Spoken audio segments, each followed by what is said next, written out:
garabkayga bidix fadhiya oo isagu studio maanta nagu soo booqday oo nala jooga President and Chairman of the Canada UMB iyo RMPP waxa magaciisa saddexna waxa la yiraahdaa AWALEH HADJ ISMAEL waa elected democrats AWALEH marka hore anaga ku salaamayna waxaan kugu soo dhaweynaynaa oo jecelnahay inaan kugu soo dhaweyno idaacadda CKCU ee magaalada Ottawa oo ciwaankaygu yahay 93.1 oo caalamka dhan naga dhageysto ckcu.com AWALEH soo dhaw marka hore walaal assalaamu alaykum soo dhaw walaal wa alaykum salaam AWALEH marka goorma President and Chairman of Canada ee u fadhiya UMB da iyo RMPP da lagu doortay bismillaahir rahmaanir rahiim horta waxa weeye taakid hor waxaan horta aan doonay horta aad baad u mahadsan tahay iniga iyo mataqaanaa studio-ginaba nagu soo dhaweeyay halkan marka waxa weeye marka u horeysa waxaan salaamayaa dadka Ottawa joogo reer Djibouti iyo muslimka oo dhanba iyo Soomaalida oo dhanba iyo Somaliland ba marka waxa weeye adaan nahay dhalinyartii reer Djibouti waxaan garanay inaan siyaasadda madaxweynaheena iyo hoggaanka uu wado iyo dadaalku wado inaan garab joogsano taana waxa weeye saadaradeed baan shir degdeg u qabsanay anaga dhalinyarta diaspora ee halkan jooga marka maalintii February bisha 15keegii baan aragnay marka asaasaa la doortay waxa weeye siyaasadda inaan madaxweynaha aan garab galno aan wadankeena waxa xumaanta ka sheegay dhibta ka sheegay aan dhinac ka noqon okay marka waxa weeye marka UMB waxaan idhaahdaa waa mucaaradka miya maya UMB waxa weeye waa dawladda mataqaanaa rejiimka wadanka ee gouvernement weeye sax marka RMPP dana marka waxa weeye waa coalition waa shan party oo isku tagay weeye marka shan party oo isku tagay ayaad u tahay marka chairman ka fadhiya dalka Canada waxa weeye dhalinyarta halkan taageerada waxaan nahay mataqaanaa RPP EEY Ottawa sax waxaan isku يعني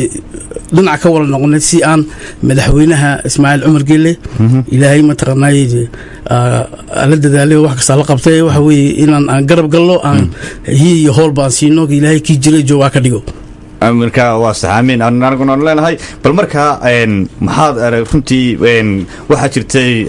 bariya dhaweytoole in iyaguna qolo kale oo gudi jirtay oo iyaguna doortay hanadaada gudoomiye soo meedahdo qolada mucaaridka marka intee wada shaqeynaa leedihiin qolada mucaaridka wallahi waan ka xumahay anu waxa weeye dad walaalahay weeye xukuma sheegayno moogtay waxa weeye laakiin si waan soo dhaweynaynaa waxay rabaan waxa weeye kulliba waxaan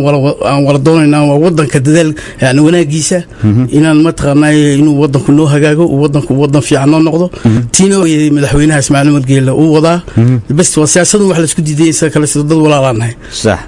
marka adiga iyo inta midkaan intee halkan waxaad ku leedihiin group baad leedihiin halkan waxa weeye waa ka imakaan waxa weeye dadka halkan diaspora mataqaanaa bad halkan jooga reer Djibouti marka dhalinyar baan ka soo xulay mataqaanaa anu ku jiro ay kamid yahay mataqaanaa Umar Fuliye oo mataqaanaa vice president-ga iyo Saciid mataqaanaa Umar oo second vice president iyo mataqaanaa Cabdulqaadir wanta kan jooga iyo mataqaanaa Cabdulqaadir Shukrle iyo oo sagna mataqaanaa secretary general ka ameesha iyo Allaal Xasan Nimca Xasan Rawda Ibrahim Yusuf Xasan Jooni waa loo yaqaanaa Ahmed Mohamed oo jib hoos loo yaqaano Kennedy Daesh waxa weeye dhalinyartu aad bay u badan tahay صح marka intaas waa inta ka jirta groupkiina amba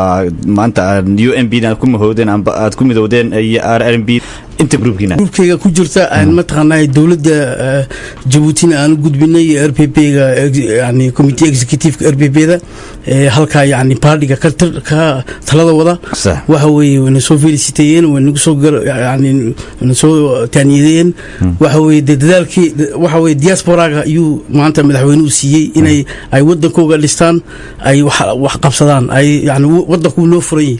marka wixii dhib iyo dhibaato nagu sheegeen ilaahay naga qabto inaan halka ka sii jaan qaadno madaxweynaha garab joogsan weeyaan anaguna siyaasadiisa marka intee wada shaqeyn amba isku xidhan ayaad leedihiin qoladiina kale ee Djibouti ku sugan amba dalkii ku sugan iyo qoladiina halkan Canada ku sugan hadday noqoto waxaad ka wadaa yani dowladda Soomaha baartiga RPP EMB waana ku sheegay waxa weeye xiriir aad u wanaagsan waa naga dhaxeeya dhawaana waxa weeye shir weyn ma halka ku qaban doonaa ay rag halka executive ku jira ama wasiirada dowladda ay halkan iman doonaan ay mataqaanay waxaan rabnaa mar inaan si fiican leeshka committee-gana xitaa halka sameeyno waa temporary aduu alla yiraahdo inaan ku weyn aan sameeyno oo dadka dhan ay ka soo la qayb galaan صح marka dadweynaha reer Djibouti ee ku sugan Ottawa nawaaxigeeda adiga runtii balchaanis ka faa'iideysanaya maxaad oran lahayd maxaad u soo jeedinayd adiga intii aad u tahay chairman kan والله waxa soo xawiyay aad baad u maasantahay waa su'aal fiican weey waxaan oran lahaa horta bismillaahir rahmaanir rahiim salaanta islaamka ku soo salaamaya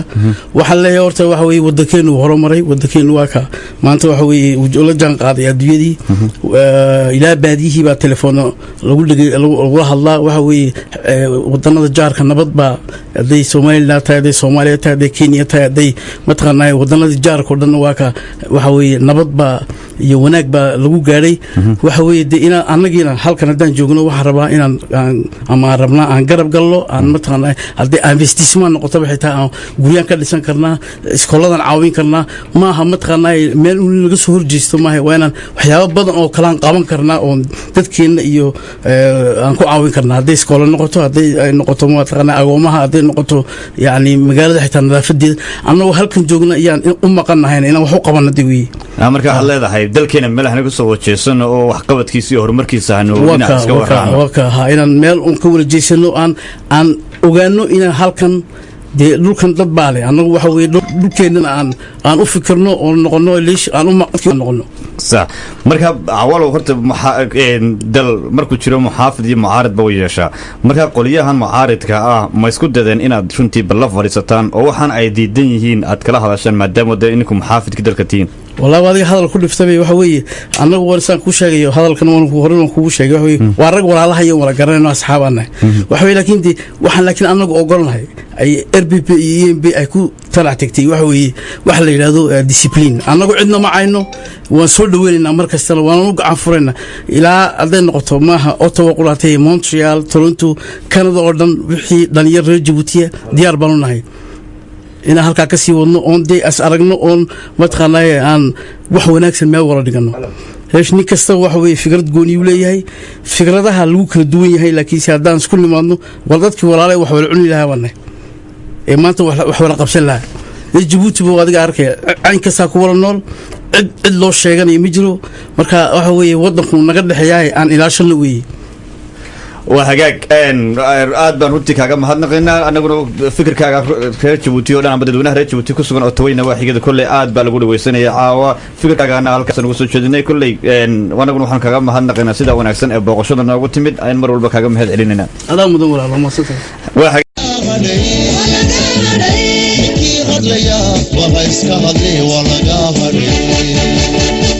نكي هليا وهيسهلي ولغا هري نكي هليا وهيسهلي ولغا هري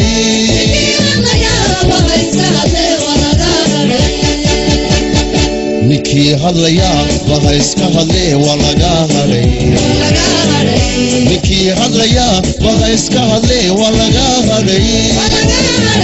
نكي هليا وهيسهلي ولغا هري دلقاد هيبان نهري أبار كلنا ما كرو هربينو تهيدو عدو